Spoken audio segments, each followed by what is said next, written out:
तो बेटा एक्चुअली में हम बायोमॉलिक्यूल्स की अगर बात करें तो biocatalyst that increases the rate of a chemical reactions within the body, यानी हमारे शरीर के भीतर भी एंजाइम्स होते हैं जिसपे पूरा की पूरी जो रिएक्शंस होती है हमारे शरीर के अंदर, ठीक है, मेटाबॉलिज्म, उसमें आपका कैटाबॉलिज्म और एनाबॉलिज्म दोनों होता है, ठीक है। तो इसमें जितने भी बॉडी एक्टिविटीज होती हैं उनका कंट्रोल कौन करता है? बायोकैटालिस्ट। और बायोकैटालिस्ट कौन होते हैं? एंजाइम्स होते हैं। अब वास्तविकता में we are going to compare between the organic enzymes that is find inside our body, okay, and inorganic catalyst that is found in the lab. तो एक्चुअली में ये जो होते हैं एंजाइम्स जो हमारे शरीर के भीतर पाए जाते हैं प्रोटीनियस इन नेचर होते हैं, यानी ये प्रोटीन के बने होते हैं और ये इनऑर्गेनिक होते हैं, ठीक है। जैसे आपने निकल वगैरह का पढ़ा होगा, ठीक है, हाइबर प्रोसेस में। अब आते हैं थर्मोमोबाइल। जो हमारे शरीर के अंदर जो एंजाइम्स होते हैं वो थर्मोमोबाइल होते हैं, ठीक है। थर्मोमोबाइल का मतलब होता है ये हाई टेम्परेचर पर डीनेचर देम, यानी अगर हाई टेम्परेचर हो जाता है तो अगर शरीर हमारी ज्यादा हीटअप अवस्था में होती है तो एंजाइम काम करना बंद कर देते हैं, और अगर लो टेम्परेचर में होते हैं तो ये बिल्कुल निष्क्रिय हो जाते हैं। तो दोनों स्टेज में ये दिक्कत है। सिर्फ एक चीज को छोड़ करके टैग, यानी टैग का मतलब टी भरा होता है थर्मस, यानी ये टैग जो एंजाइम होता है शरीर के भीतर जो पाया जाता है ये मतलब इसमें ये टेम्परेचर पे भी काम करता है, चाहे जितना ज्यादा कर दो, और दूसरा इक्वटिस, अगर पानी में भी काम है तो ये पानी में भी काम करेगा। इसके अतिरिक्त अगर हाई टेम्परेचर होगा तो डिनेचर हो जाता है, और अगर लो टेम्परेचर होगा तो इनएक्टिव हो जाता है। लेकिन ऐसा जो है ये भी थर्मोस्टेबल होते हैं। कौन से? इनऑर्गेनिक कैटालिस्ट जो होते हैं या इनऑर्गेनिक जो एंजाइम्स होते हैं वो हाई टेम्परेचर में काम करते हैं ऐसा। लेकिन बॉडी कैटालिस्ट या जिसको हम कहते हैं बायो कैटालिस्ट, इनके साथ ऐसा नहीं होता है। फोर्थ पॉइंट है हाईली स्पेसिफिक होते हैं, यानी अगर डाइजेशन का एंजाइम है तो डाइजेशन में काम करेगा, ठीक है, वो स्कीसर में काम नहीं करेगा, ठीक है।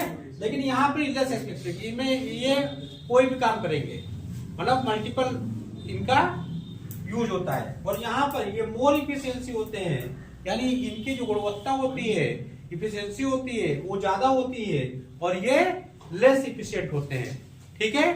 तो ये लेस इफिशिएंट होते हैं।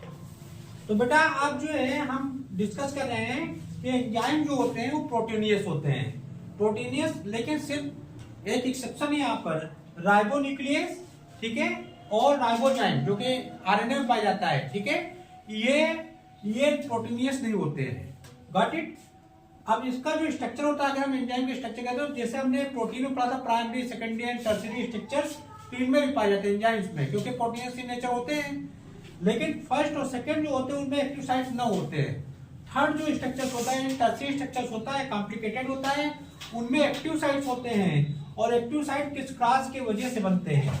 वास्तविकता में ये ऐसे साइट्स होते हैं, एक्टिव साइट्स क्या होते हैं जो एंजाइम में पाए जाते हैं, ये ऐसे साइट्स होते हैं जो कि सबस्ट्रेट को बांधते हैं, बाइंड्स मतलब बांधते हैं, और साथ ही साथ जो स्पीड अप करते हैं, यानी रिएक्शन जो है बिना अपने आप को इस्तेमाल हुए ये बहुत तेजी से जो है रिएक्शन को बढ़ा देते हैं, स्पीड अप कर देते हैं। तो इस वजह से जो रिएक्शन होती है जो 1 घंटे में होनी थी, ठीक है, वो सेकंडों में हो जाती है। लेट अस सी, यहाँ पे जो कार्बनिक या कार्बनिक एनहाइड्रेस है ये सबसे तेज गैस से काम करने वाला एंजाइम है।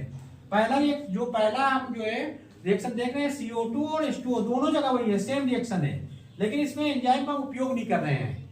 We are not going to use the enzyme here.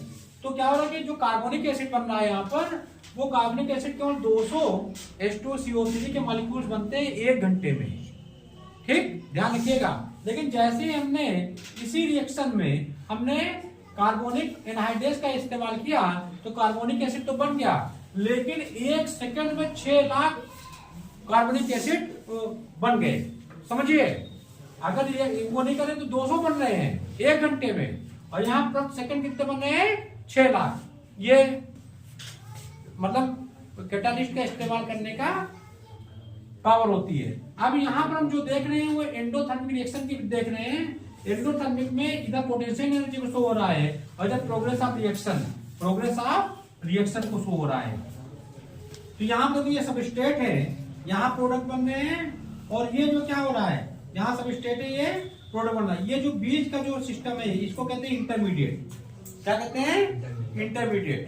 तो ये पोजीशन जो है यहाँ पर काफी लंबी है, ये काफी लंबी है। ठीक है, अब हम एक्सोथर्मिक बताएंगे आपको। अब एक्सोथर्मिक जो रिएक्शन वर्किंग ऑफ एंजाइम जो होता है उसमें एक्टिवेशन एनर्जी की सबसे बड़ी जो है पावर होती है, और एक्टिवेशन एनर्जी जो होती है वो एक सबस्ट्रेट के द्वारा एनर्जी की आवश्यकता होती है, ताकि जो सबस्ट्रेट है वो किसमें चेंज हो जाए, प्रोडक्ट में। और एंजाइम जो क्या करते हैं, एंजाइम क्या करते हैं कि वो इस एक्टिवेशन एनर्जी को क्या कर देते हैं, कम कर देते हैं। अब यहाँ पे देखिए दो प्रकार की जो है यहाँ पर सबस्ट्रेट है। ठीक है, तो यहाँ पर एंजाइम जो जब हमने इस्तेमाल किया तो ये जो पावर है ये बढ़ गई, और जो रिएक्शन है वो बहुत तेजी से बढ़ गई, और टाइमिंग जो है क्या हो जाता है, घट जाता है, और प्रोडक्ट जो है देखिए कितने ज्यादा हो गया, प्रोडक्ट बढ़ गया। और ये बिना जो है इसमें जब हम एंजाइम का उपयोग नहीं किए थे तब ये एनर्जी थी, विदाउट एनर्जी। और यहाँ पे क्या हो गया, विद एनर्जी। यहाँ पे देखिए कितना है, स्मॉलेस्ट पार्ट है तो बहुत ज्यादा प्रोडक्ट बन रहे हैं, और यहाँ इतनी लंबी जो कहते हैं क्या है, स्ट्रेंथ, तब हमारा जो प्रोडक्ट है वो कम निकल रहा है।